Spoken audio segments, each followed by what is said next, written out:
Igitondo cyiza cyo ku itariki ya 30 ukwezi kwa kane 2026 birumvikana umunsi wa nyuma usoza ukwezi kwa kane tugahita twinjira mu kwezi kwa gatanu. Ndizera neza ko muri hose mwagize ukwezi kwiza kwa kane, ni ukwezi abanyarwanda ndetse n'isi yose bibukagamo jenoside yakorewe abatutsi ku nshuro ya 32 ni jenoside, ariko n'ubundi birumvikana ni ibihe byo kwibuka bigikomeza mu gihe cy'iminsi igera ku ijana.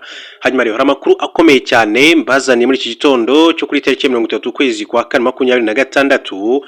Mbanze nsuhuza abantu mwese muri mu Rwanda ndetse no mu karere k'ibiyaga bigari, namwe dukurikiye muri Canada ndetse na Leta Zunze Ubumwe za Amerika. Nagira ngo mbabwire ko amakuru mbazaniye ndaza ko yari mu gihugu cy'u Burundi, babwira ko igihugu cy'u Burundi ibintu byakomeye cyane, no by'umwihariko mu gihugu wa Bujumbura ibintu byakomeye. Biravuga yuko uwitwa President General Evariste Ndayishimiye yamaze guhungishwa. Yahungishirijwe he? Nicyo gihugu cyaje gufata risk zo kuza kumwakira. Ibi byose bibaye nyuma yaho atangaje ku mugaragaro ko ashaka gutera igihugu cy'u Rwanda ndetse Ububiligi bukaza gutangira kumuha intwaro zikomeye cyane. N'amakuru ngiye kugaruka ku buryo uburambuye mu kanya gato mbabwira igihugu yamaze kuba ahungishirizwamo, nk'uko amakuru atugeraho akomeza kugenda bivuga, ariko turacyakurikirana amasoko yayo. Hanyuma ariko reka mbanze mbahe inshamake y'amakuru y'ingenzi abagezweho. Duhere mu gihugu cya Uganda mbabwire operation akomeye cyane amaze gukorwa na polisi ya Uganda. Biravuga yuko Uganda polisi yakoze umukwabu ukomeye cyane mu bajura.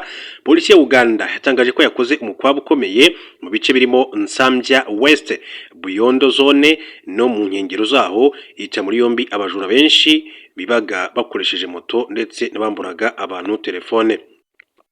Kuri wa 29 Mata 2026 polisi yasobanuye ko uyu mukwabu ukomeje mu turere two muri Kampala ndetse na Wakiso washingiye ku makuru y'ubutasi. Amashusho yafashwe aba bantu yabagaragaje bakurwa mu ikamyo bajyanwa gufungirwa by'agateganyo kuri station ya polisi ya Kabaragara mu gihe agikorwa iperereza. Bigaragara ko abafashwe ari benshi, ariko polisi ya Uganda ntiratangaza umubare wabo. Muri iki cyumweru inzego z'umutekano zo muri Uganda zagarukiye abakora ibinyuranyije n'amategeko mu bice bitandukanye by'igihugu, baba abenegihugu ndetse n'abanyamahanga. Kwa 27 Mata urwego rwa Uganda rushinzwe abinjira n'abasohoka rwafatiye mu karere ka Adjumani abanyanigeria 62 babaga mu gihugu mu buryo bunyuranyije n'amategeko. Bamwe muri bo bakoraga ivugabutumwa.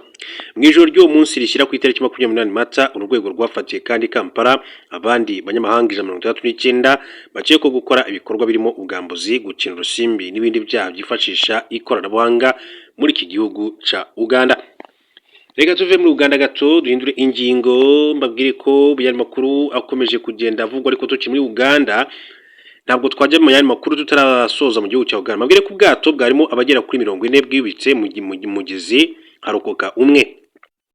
Polisi ya Uganda yatangaje ko ubwato bwari mu mugezi wo hafi y'ikiyaga cya Robert yerereye mu burengerazuba bw'igihugu, bwari butwaye abantu bari hagati ya 35 na 40 bwiyubitse ko ubu amaze kandi kuboneka umuntu umwe.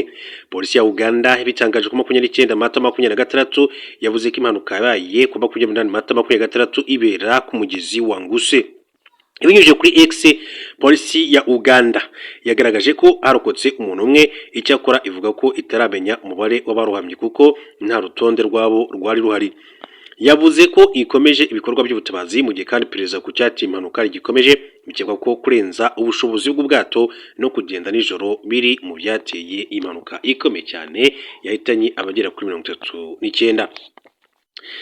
Reka duce mu gihugu cy'Ubwongereza mbere gato yuko turajya ku nkuru yacu mu gihugu cy'u Burundi kuri President Evariste Ndayishimiye. Mbabwire ko Ubwongereza abayahudi babiri batewe ibyuma mu gitero cy'iterabwoba. Ikibazo cy'abayahudi babiri bo mu Bwongereza baterewe ibyuma mu Bwongereza gikomeje kandi guteza ibibazo, na cyane ko polisi yo mu mujyi wa Londres yagaragaje ko byakozwe mu gitero cy'iterabwoba. Byabereye ahazwi nka Golders Green mu majyaruguru ya Londres mu Bwongereza ku 29 Mata 2026. Polisi y'Ubwongereza iri gukorana n'inzego z'umutekano kugira ngo hamenyekane niba koko iki gitero cyari kigambiriye abayahudi b'i Londres. By'umwihariko abagabo batewe ibyuma, umwe yari afite imyaka 76 undi afite 34, icyakora ubu bameze neza. Tarasede ukekwaho ibi afite imyaka 45 yashatse gutera ibyuma n'abapolisi ariko atabwa muri yombi. Polisi yavuze ko yagize uruhare mu bugizi bwa nabi mbere ndetse afite ibibazo byo mu mutwe, ko ari gukora ibyo iyo bwabaga ngo imenye igihugu uyu mugabo akomokamo. Ubwami bw'Ubwongereza bwavuze ko bwamenye ayo makuru ndetse ko buhangayikishijwe n'ingaruka bigira ku bayahudi bo mu Bwongereza, bugaragaza ko bwifatanyije n'abakomerekejwe, bushimira abatanze ubufasha. Minisiteri y'umutekano mu Bwongereza yavuze ko izakora ibishoboka byose ngo irinde abayahudi. Hanyuma rero nk'uko nabibabwiye mbere gato ko turaza no gukomeza n'andi makuru, ariko reka tubanze duce mu gihugu cy'u Burundi. Mu gihugu cy'u Burundi hari umwuka mubi ukomeje gututumba mu gisirikare, ndetse kuva Perezida Evariste Ndayishimiye yafata ingingo yo kuza kweguza cyangwa se gusimbuza uwitwa Brigade General Gaspard Baratuza wahoze ari umuvugizi w'igisirikare cy'u Burundi, ndetse n'abandi basirikare bakomeye, bikavuga ko na chef d'état major witwa General Prime Niyongabo mu by'ukuri bakomeje kumwotsa igitutu. Icya mbere, ntibishimiye iyoherezwa ry'ingabo z'u Burundi mu ntambara bari kurwana muri Kongo. Baravuga ati intambara turwana mu by'ukuri bazi iki, amafaranga twemererwa ntituyahabwa. Ikindi cya kabiri, abasirikare bacu barakomeza kugwa ku rugamba uyu munsi wa none, kandi nta mpamvu n'imwe igaragaza ko mu by'ukuri bakabaye bari muri iriya ntambara, cyane ko ntabwo M23 yarwanyaga ingabo z'u Burundi, uretse ko M23 yarwanaga na FARDC, hanyuma kujya kuvuga ngo barafasha coalition cyangwa se muri coalition bari gufasha FARDC, bisobanuye iki? Icyo ni kimwe. Ikindi cya kabiri, abasirikare benshi mu gihugu cy'u Burundi ntabwo bashyigikiye umugambi Perezida Evariste Ndayishimiye afite wo gutera igihugu cy'u Rwanda, kuko murabizi ko Evariste Ndayishimiye amaze igihe avuga yuko afite umugambi wo gushaka gukuraho ubutegetsi bwa Perezida Paul Kagame mu gihugu cy'u Rwanda. Ni ibintu yagarutseho inshuro zirenze imwe, ndetse avuga ngo igisirikare cy'u Rwanda ngo nikidutera ngo ciciye ngo muri Repubulika Demokarasi ya Kongo. Ubwo yavuga igisirikare cy'u Rwanda bavuga M23, kuko bavuga ko u Rwanda ari rwo rubakinga cyangwa se rufasha M23. Ati natwe, ati kuba twatera igihugu cy'u Rwanda tunyuze mu Kirundo ntabwo ari kure. Arangije arenzaho n'andi magambo akomeye cyane, ati twebwe, ati ntabwo ari ubwa mbere twaba turwanye na RDF tukayitsinda, Rwanda Defense Force, sibyo? Avuga ingero nyinshi zitandukanye, ariko ni ibintu nyine byatumye abantu baseka ku mbuga nkoranyambaga, bavuga ati uyu mugabo ibyo avuga arabizi. Hanyuma mu Burundi, by'umwihariko ku kibuga cy'indege cya Bujumbura cyitwa Berkero Ndadaye, hamaze iminsi hagwa indege za gisirikare ziturutse mu gihugu cy'Ububiligi zizanye intwaro nto ndetse n'iziremereye, bivugwa ko zigomba kwifashishwa muri iyo operation yo kurwana n'igihugu cy'u Rwanda. Rwango Burundi bwicaye buryamye amajanja, ariko kuryamira amajanja sinibaza naho bituruka, kuko u Rwanda rwatangaje kenshi cyane ko rudafite umugambi wo kuba rwatera igihugu cy'u Burundi, ahubwo Burundi nibwo bushaka gutera u Rwanda. Ibyo rero bigatuma n'igisirikare cy'u Rwanda nacyo ntabwo cyafata ayo makuru ngo kiyarenze ingohe, nacyo kiryamira amajanja. Ahubwo igikomeye gihari ni ukwibaza ngo ese kuki Perezida Evariste Ndayishimiye ashaka intambara ku Rwanda? Icyo nicyo kibazo buri wese ashobora kuba yakwibaza. Hanyuma abasesengura politike yo mu karere k'ibiyaga bigari babona ko kuva Perezida Evariste Ndayishimiye yajya ku butegetsi, ntabwo imibanire ye n'igihugu cy'u Rwanda yagenze neza. Abizi ko yaje gufata ingingo yo gufunga umupaka, ubu ngubu ubuhahirane bukaba bwarahagaze ku butaka. Yes, nibyo, Rwandair iraguruka ikagenda ikagwa mu Burundi ikagaruka i Kigali. Abanyarwanda bakeneye kujya mu Burundi bashobora kwifashisha Rwandair bakajyayo, ariko ibyo bikorwa n'ambarwa, kuko abantu bafite ubushobozi bwo gutega Rwandair ntabwo ari benshi. Ariko mu gihe impaka yari ifunguye, ubuhahirane bukabaho, byabaga byoroshye, kuko imipaka yo ku butaka ntabwo amafaranga wakoresha mu ndege ari wakoresha uteze bisi. So bivuge ngo hari ibikorwa byinshi cyane by'ubucuruzi ndetse n'ibindi by'ubuhahirane muri rusange byahagaze, byagize ingaruka ku baturage b'igihugu cy'u Rwanda ndetse n'abaturage b'igihugu cy'u Burundi. Ndayishimiye akavuga ngo hari abantu bashatse gukora kudeta mu gihugu cy'u Burundi muri 2015, ngo batorezwa mu Rwanda bagahabwa intwaro, bagahabwa ubufasha ubwo aribwo bwose kugira ngo bazasubire mu Burundi bajye guhungabanya umutekano w'u Rwanda. Ibirego u Rwanda rwahakanye, ruravuga ruti twebwe ducumbikiye impunzi z'abarundi bahunze ibibazo byari biri mu Burundi ku butegetsi bwa Petero Nkurunziza, ubwo yashakaga manda ya gatatu itari yemewe n'itegeko nshinga ndetse n'amasezerano ya Arusha. Ndayishimiye ati abo bantu rero baraditabara, ati baraza bagatera ibitero, bakagaba ibitero, ati bakica abaturage. Ati rero kugira twizere umutekano tugomba gukora iki? Tugomba gufunga umupaka. agahoranirwa rw'ikego no kuvuga ngo aba bantu bakomeje gutozwa barimo ba General Godfrey Niyombare ati ntibazagaruka bakaza gutera igihugu cy'u Burundi, ati reka twebwe tubatere imbere ahubwo. So nibyo ngibyo. Gusa u Rwanda rwo ruvuga ko nta mpamvu yo kujya guhungabanya umutekano w'igihugu gituranye, ndetse umukuru w'igihugu cy'u Rwanda yabigarutseho, anavuga ku gihugu cy'u Burundi ntabwo rwose yajijinganyije, aravuga ati twebwe nta gahunda dufite yo gutera igihugu cy'u Burundi kuko nta mpamvu n'imwe, kandi si Burundi gusa yaba na Repubulika ya Demokarasi ya Kongo, gusa tuzashyiraho ingamba z'ubwirinzi ubwo yaba ku mupaka w'u Rwanda n'igihugu cya Kongo, ndetse yewe no ku mupaka w'u Rwanda n'igihugu cy'undi ntabwo n'ingamba z'ubwirinzi ntabwo zabura. None se niba Burundi bwatangiye kuvuga ko buri gukusanya intwaro n'imbunda ndetse buri gutoza abasirikare bagera ku 50 bagomba kuzifashishwa batera igihugu cy'u Rwanda, ni gute u Rwanda rutashyiraho ingamba z'ubwirinzi? Ibyo rwose ni ibintu byumvikana, buri gihugu cyose kiba kigomba gushaka ingamba zacyo zo kurinda abaturage bacyo n'ubusugire bw'igihugu muri rusange. Ikindi rero wenda cyagarutsweho mu minsi mike itambutse ni uburyo uwitwa Dr Samoei Ruto, ni perezida w'igihugu cya Kenya, ndetse na perezida Yoweri Kaguta Museveni. Abo bagabo babiri bombi ni abagabo bafite ijambo rikomeye cyane mu karere k'ibiyaga bigari. Baherutse kuburira perezida Evariste Ndayishimiye ati nyamara nyaboneka ibyo urimo, umugambi urimo ntabwo ari mwiza, ushaka wahagarikira aho ngaho kuko nutera igihugu cy'u Rwanda uzahora bagusenya. Ati ntabwo byarenze iminsi 3 bataragera muri Bujumbura. Ati u Rwanda ni igihugu gikomeye cyubatse igisirikare ku rwego rwo hejuru. Ati rero nyaboneka bamugira inama, kandi baravuga ngo agapfa kaburiwe n'iki? Ni impongo. Ndayishimiye baramubwiye ati nyaboneka igihugu cy'u Rwanda ntago agafu k'imvugwa rimwe uri buze ngo uraseho ngo kirakwihorera, ni gato, ariko n'u Burundi nabwo ni buto. Ariko amateka u Rwanda rufite mu ntambara ntabwo yakabaye atuma Ndayishimiye umunsi wa none avuga uti reka mpe kubahuka perezida Paul Kagame ndetse n'igisirikare cye, kuko igisirikare cy'u Rwanda ni igisirikare cyubakitse, my friend, ni igisirikare cyubakitse mu buryo bukomeye cyane. Hanyuma rero Museveni yahaye ubutumwa bukomeye cyane Evariste Ndayishimiye, bityo ko Ndayishimiye nawe uyoboye New African cyangwa se umuryango wa Afurika yunze ubumwe, ndetse n'ibintu binatangaje kubona umuntu uyoboye umuryango wa Afurika yunze ubumwe akaba yatanga urugero rwiza no ku bindi bihugu, ahubwo akaba ari urimo gukusanya imbunda zo gutera igihugu kimwe mu bihugu ayoboye, navuga ngo afite mu nshingano uyu munsi wa none. Ikindi wenda gikomeza ibi bintu ni uburyo bivuga ko hari amasezerano y'ibanga perezida Evariste Ndayishimiye yagiranye na perezida Felix Tshisekedi wa Repubulika ya Demokarasi ya Kongo.